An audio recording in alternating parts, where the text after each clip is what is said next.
दोस्तों ब्राह्मी लिपि में ये लिखा गया है। देखिए, ये मल्हार का देऊर मंदिर है, अमरावती शैली में दर्शाया गया है दोस्तों। उसे मैं आपको दिखाने वाला हूँ इस वीडियो पे।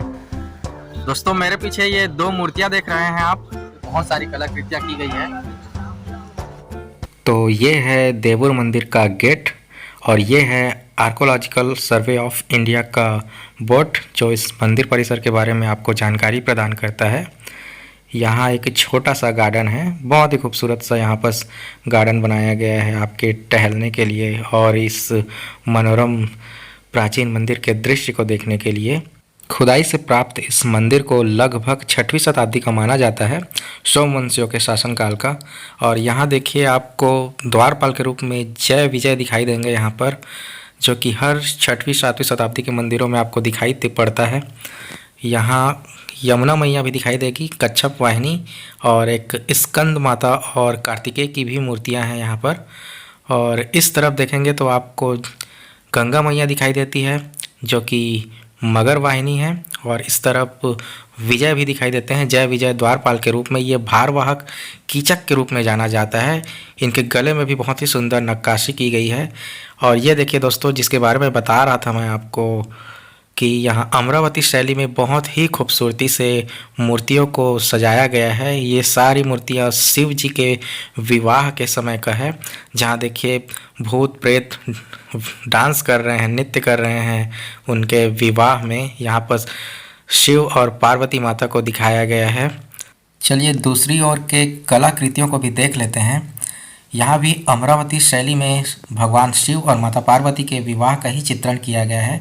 यहाँ पर अलग अलग देवी देवताओं को उस विवाह में सम्मिलित होता हुआ दिखाया गया है। देखिए यहाँ पर नारद जी दिखाई दे रहे हैं, भगवान ब्रह्मा दिखाई दे रहे हैं और यहाँ पर शिव और पार्वती दिखाई दे रहे हैं। ठीक नीचे यहाँ पर एक रफ डायग्राम दिखाई देता है, जहाँ पर दुर्गा माता और महिषासुर को दर्शाया जाना था, पर यह कंप्लीट नहीं हो पाया था। बहुत ही बारीकी से की गई इस बेल बूटे की नक्काशी में आपको यहाँ की कलाकृतियों की विशेषता दिखाई देती है। मंदिर के गर्भगृह में शिवलिंग की अधूरी आकृति है, जो यह प्रमाणित करती है कि इस मंदिर का निर्माण 6वीं शताब्दी में सोमवंशियों के शासनकाल में हुआ होगा, क्योंकि मल्हार नगर, जिसे प्राचीन काल में प्रसन्नपुर के नाम से जाना जाता था, जिसे सरबपुरी शासक प्रसन्न मात्र ने बसाया था, वो एक वैष्णव समुदाय के अंतर्गत आते थे, वैष्णव धर्म के उपासक थे। तो जब सरकपुरी शासकों का अंत हुआ, उसके बाद सोमवंशियों ने इस क्षेत्र पर शासन किया था। इस कारण मान सकते हैं कि इस मंदिर का निर्माण सोमवंशियों के काल में हुआ होगा। और जो अधूरी शिवलिंग है वो यह प्रमाणित करती है कि प्राचीन काल में जो कंप्लीट शिवलिंग रहा होगा वो धातुओं के मिश्रण से बना होगा, कई प्रकार के धातुओं के मिश्रण से बना होगा, जैसे सोना, चांदी, तांबा इत्यादि के द्वारा। दोस्तों ब्राह्मी लिपि में ये लिखा गया है। देखिए मेरे पीछे आपको दिख रहा होगा, और नहीं दिख रहा होगा तो इसको फ्रंट कैमरे में आपको दिखा देता हूँ इस लिपि को। ये जो लिखावट है वो ब्राह्मी लिपि और पाली भाषा में लिखा हुआ है। और इसके आसपास भी देखेंगे तो हमें कुछ और रफ डायग्राम दिखाई देगा, जहाँ पर मूर्तियों की नक्काशी किया जाना था, पर शायद यह अधूरा रह गया है। और इस ब्राह्मी लिपि को मैं पढ़ तो नहीं पाऊँगा दोस्तों, और न ही इसके बारे में मुझे कोई यहाँ जानकारी मिल रही है, नहीं तो डेफिनेटली मैं आपको इसकी जानकारी प्रदान करता। और इस देवुर मंदिर के परिसर को देख लीजिए दोस्तों, बहुत सारी यहाँ पर खंडित मूर्तियाँ हैं। तो वहाँ पर दो बड़ी बड़ी मूर्तियाँ दिख रही है, पता करता हूँ वो किसकी है। दोस्तों मेरे पीछे ये दो मूर्तियाँ देख रहे हैं आप, चलिए बता देता हूँ ये क्या है। यही मुख्य अवशेष है दोस्तों इस मंदिर परिसर का। देख लेते हैं दोस्तों, इसके बारे में जान लेते हैं।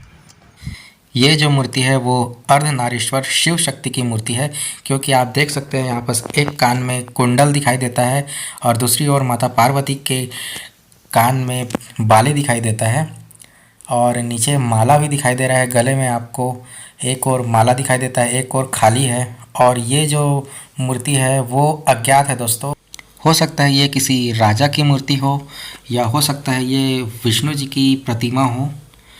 पर एक बात आपको बता दो दोस्तों कि इस मंदिर को देवुर मंदिर के अलावा भीम कीचक मंदिर के स्थानीय नाम से भी जाना जाता है, बस इन्हीं दोनों मूर्तियों की विशालता के कारण।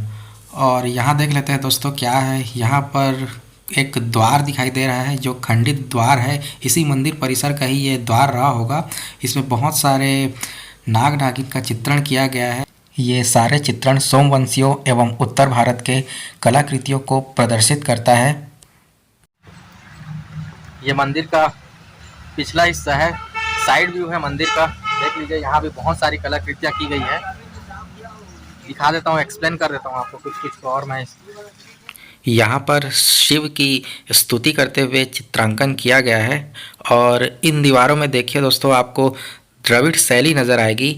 जैसा कि दक्षिण भारत के मंदिरों पे किया जाता है, उस प्रकार की कलाकृतियाँ इन मंदिर के दीवारों पर दिखाई देगा आपको। बहुत ही बारीकी से इस प्रकार की कलाकृतियाँ इन मंदिरों में किया गया है। जैसी नक्काशी है, अप्रतिम उदाहरण है इन कलाकृतियों का। और यहाँ देखिए एक स्कंद माता की प्रतिमा है। ज़्यादातर स्कंद माता और कार्तिकेय या गणेश की प्रतिमा आपको इन दीवारों पर दिखाई देगा। मल्हार प्राचीन छत्तीसगढ़ की राजधानी के रूप में भी जाना जाता है और ये छत्तीसगढ़ के 5 ललित कला केंद्रों के रूप में भी विख्यात है।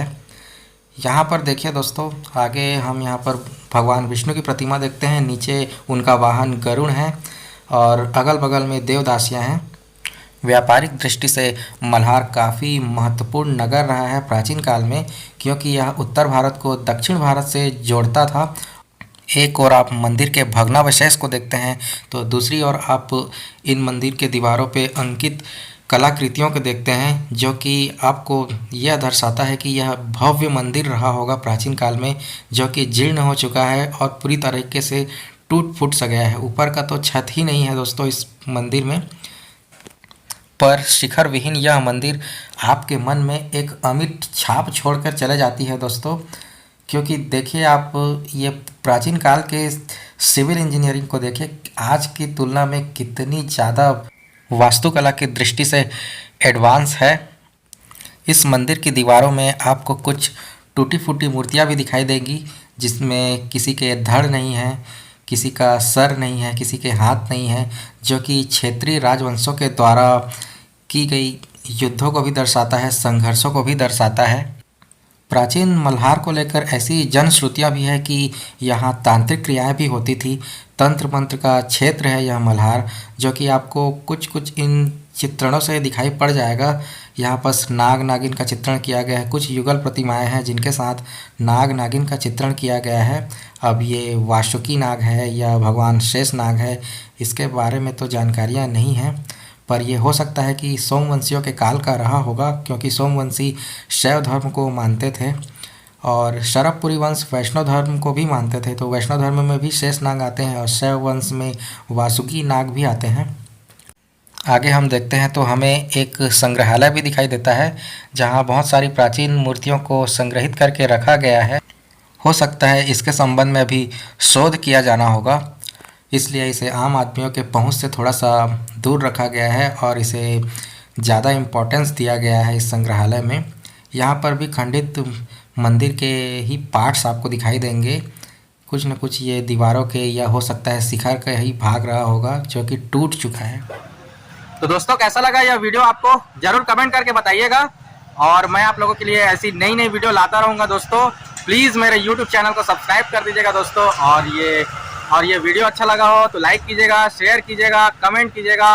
आप लोगों के सपोर्ट का बहुत ही ज़्यादा ज़रूरत है दोस्तों मुझे, और जैसे जैसे मेरे सब्सक्राइबर बढ़ेंगे वैसे वैसे मैं आप लोगों के लिए छत्तीसगढ़ के बहुत सारे नई नई वीडियो लाता रहूँगा, इवन इंडिया के वीडियो लाता रहूँगा, और पूरी जानकारी पूरी डिटेल के साथ मैं वीडियो बनाता हूँ आप लोगों के लिए, और ऐसे ही वीडियो बनाता रहूँगा। मैं केवल दिखाता नहीं हूँ दोस्तों, डिटेल में बनाता हूँ, सिंपल वीडियो बनाता हूँ, कोई ज़्यादा एडिटिंग वगैरह नहीं करता हूँ इस वीडियो पे, और आप लोगों को पूरी संपूर्णता से जानकारी देता हूँ, पूरी डेडिकेशन के साथ जानकारी देता हूँ दोस्तों।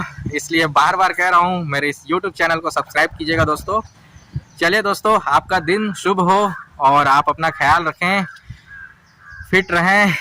ठीक है दोस्तों, चलिए, गुड बाय, टेक केयर।